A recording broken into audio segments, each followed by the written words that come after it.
नमस्कार, आप देख रहे हैं गढ़ आवाज। मैं हूं महावीर सिंह रमन आपके साथ। मालिनी प्रभाव स्मारिका का हुआ आज विमोचन।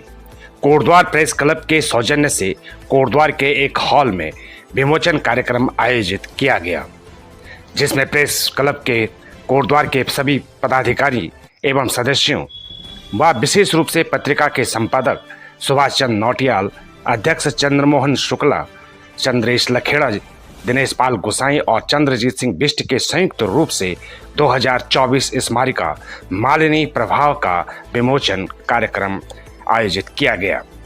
पत्रिका के विमोचन कार्यक्रम में मुख्य अतिथि कोटद्वार विधायिका एवं उत्तराखंड विधानसभा अध्यक्षा श्रीमती रितु खंडूड़ी भूषण, विशिष्ट अतिथि लैंसडाउन विधायक व प्रसिद्ध प्राचीन सिद्धबली मंदिर के महंत दलीप रावत एवं कांग्रेस की महापौर प्रत्याशी श्रीमती रंजना रावत मौजूद रही। विमोचन कार्यक्रम का शुभारंभ मुख्य अतिथि विधानसभा अध्यक्षा के द्वारा दीप प्रज्वलित कर किया गया। तदोपरांत प्रेस क्लब के सभी पदाधिकारियों एवं मुख्य अतिथियों के द्वारा स्मारिका मालिनी प्रभाव का विधिवत विमोचन किया गया। साथ ही इस अवसर पर प्रेस क्लब कोटद्वार के द्वारा मुख्य अतिथियों के माध्यम से इस वर्ष के सम्मान से वरिष्ठ पत्रकार वयोवृद्ध योगेश पांथरी एवं नजीबाबाद आकाशवाणी के पूर्व निदेशक चक्रधर कंडवाल को सम्मानित किया गया। इस कार्यक्रम में वक्ताओं ने अपने अपने विचार रखे एवं विशेष रूप से कर्णाश्रम का विश्व पटल पर लाने एवं महत्वपूर्ण पर्यटक के रूप में विकसित करने पर गोष्ठी की गई। इस कार्यक्रम में कोटद्वार के विभिन्न क्षेत्रों के वरिष्ठ जन उपस्थित रहे। कार्यक्रम का कुशल संचालन विमल ध्यानी ने किया व पत्रिका मालिनी प्रभाव की समीक्षा पद्मेश बुढ़ाकोटी ने की। लेकिन थोड़ा सा मैं बता दूं प्रेस की, देखिए आप प्रेस के लोग हैं, आपकी यात्रा बड़ी सुदूरवर्ती चल रही है। शिलालेख से शुरू हुई है पत्रकारों, जो प्रारंभ यात्रा हुई शिलालेख से हुई है और उसके बाद धीरे धीरे आप अखबार पे आए, धीरे धीरे आप इस पे मीडिया पे आए और आज फिर दोबारा से आप सोशल मीडिया पे आ गए। अब आगे पता नहीं कौन सी यात्रा आपको करनी पड़ेगी। कोटद्वार प्रेस क्लब के द्वारा आयोजित पुस्तक विमोचन के इस कार्यक्रम में हमारी अध्यक्षता कर रहे आज के कार्यक्रम के मेरे बहुत ही आदरणीय मेरे बड़े भाई चंद्रमोहन शुक्ला जी, बहुत ही आदरणीय आज की मुख्य अतिथि बड़ी दीदी हमारी विधानसभा अध्यक्ष श्रीमती रितु खंडूड़ी भूषण जी, बहुत ही आदरणीय हमारे कार्यक्रम के आज के विशिष्ट अतिथि मेरे बड़े भाई विधानसभा लैंसडाउन के हमारे विधायक दलीप रावत जी, बहुत ही आदरणीय जिनको आज सम्मानित किया जा रहा है हमारे वयोवृद्ध पांथरी जी, कंडवाल जी, और मेरा सौभाग्य कि मैं इतने अनेक लोगों के बीच में यहाँ पे आज उपस्थित हुई और बोलने का सौभाग्य मिला है।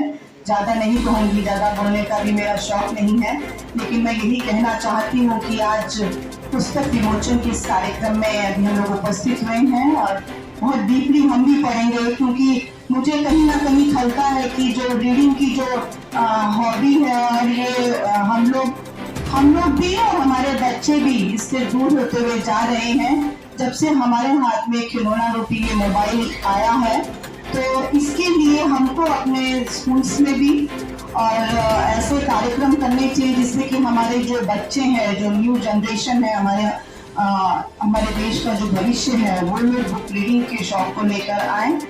मेरा बेटा है 11th में और मेरा बेटा बहुत शौक रखता है बुक रीडिंग का। मुझे बहुत अच्छा लगता है जब वो ऑनलाइन बुक्स मंगाता है, तो बुक रीडिंग का शौक होना चाहिए। और मैं जो कि आपने यहाँ पे कार्यक्रम रखा कि उत्तराखंड को जो विकास, मैं सिर्फ अपने कोटद्वार की बात करना चाहूँगी कि हम लोग चाहते हैं, पहाड़ों में भी मैं घूमी हूँ और पहाड़ों में भी हमने देखा है कि काफी हद तक पलायन हो चुका है। हम यही चाहते हैं कि जो मूलभूत सुविधाएं हैं हमारे पहाड़ों में, इवन हमारे कोटद्वार में वो नहीं है। इस हॉस्पिटल को देख लीजिए आप, हम लोग को जैसे बेटी ने बोला यहाँ पे कि हम लोग को एजुकेशन पॉइंट ऑफ व्यू में भी यहाँ पे बहुत कुछ झेलना पड़ता है। तो हम यही चाहते हैं कि जो हमारी बेसिक नेसेसिटीज है वो हम लोग को यहाँ पे फुलफिल करनी चाहिए। और ज़्यादा कुछ नहीं कहना चाहती हूँ क्योंकि एक साहित्यिक मंच है और आप सबको, पूरी टीम को, प्रेस क्लब की टीम को मैं बहुत बहुत बधाई देना चाहती हूँ। एक बहुत सुंदर आयोजन, एक बहुत सुंदर पुस्तक विमोचन के इस कार्यक्रम के लिए आपको साधुवाद, बहुत बहुत बधाइयाँ। जय उत्तराखंड, जय भारत, प्रणाम। तरफ जिला की मांग हो रही है तो दूसरी तरफ यहाँ पर पर्यावरण की बात की गई है, हमारी संस्कृति परंपराओं की बात की गई है, आर्टिफिशियल इंटेलिजेंस की बात की गई है। तो हर चीज के बारे में इस पुस्तक में लिखा है। जहाँ अफसरों के बारे में, उनके ईमेल आईडी, फोन वो भी दिया गया है, तो साथ ही साथ पौड़ी जिले के बारे में सारी जानकारी दी गई है। जिलों के बारे में, हमारे जो 13 जिले हैं उनके बारे में जानकारी दी गई है, कहाँ क्या क्या हमारी पॉपुलेशन है, कौन से ऐसे स्थल हैं जहाँ हम देख सकते हैं। टूरिज्म किस तरह से इस वक्त चल रहा है प्रदेश में, टूरिज्म और आगे कैसे कर सकते हैं, किस तरह से हम और सुंदर तरीके से यहाँ पर चीजों को कर सकते हैं।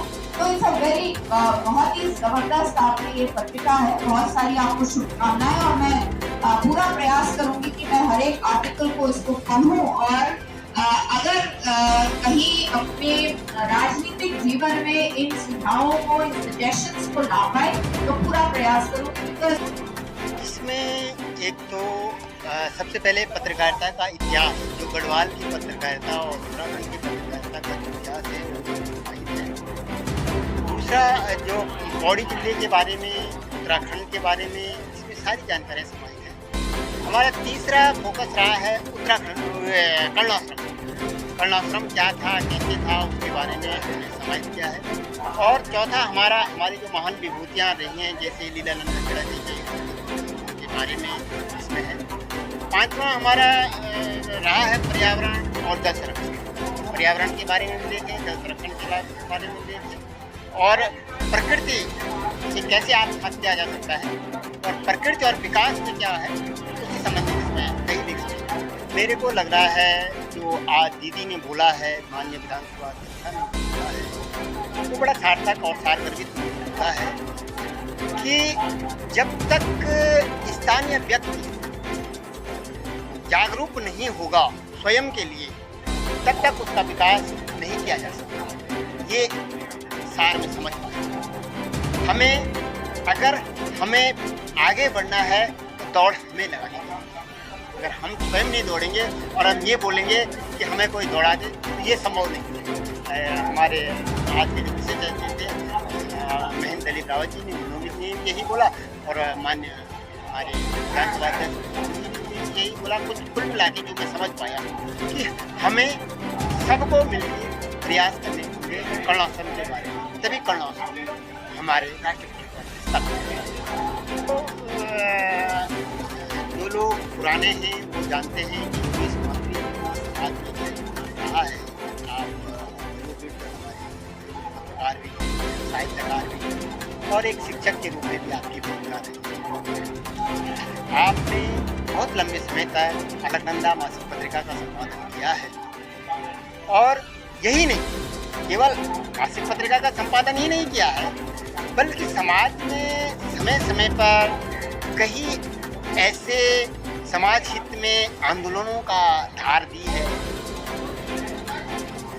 कि लगता है एक जागरूक पत्रकार बोल रहा है।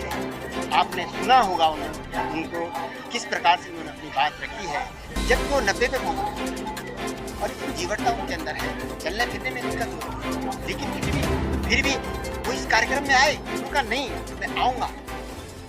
वो खुद कह रहे हैं 5 महीने से, और वास्तव में 5-6 महीने से लगातार जो आदमी हेड पे हो और वो ये बोल के आ जाए मैं आऊँगा कार्यक्रम में, जबकि हमने नहीं बनाया, वो बोला था उन्हें कि हम आपको सम्मानित करेंगे, लेकिन हमने ये कहा था कि आपने आशीर्वाद देने आना है और वो आए। इससे बड़ी जीवटता और दूसरे चक्रधर कनवाल जी, आपको पता ही है कि वो आकाशवाणी में रहे हैं, रिटायर हुए हैं और जिस प्रकार से उन्होंने पत्रकारिता को किया है और पत्रकारिता से आत्महत्या किया है, उसको उनका सम्मान किया है।